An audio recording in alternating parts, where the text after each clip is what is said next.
They could speak English, no trouble, and they had friends with whom they spoke only English.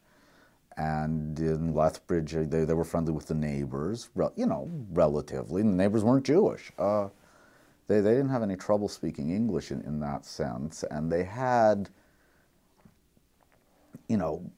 because I guess they'd come here young enough, and my father's wartime experiences, they were not completely cut off from North American popular culture. My father loved big band music, like 40s pop music, and the most important people in our house were various Rebbes and scholars and Frank Sinatra, against whom a word could not be said. Frankie was up there. He was the model for a certain kind of North American masculinity at the time.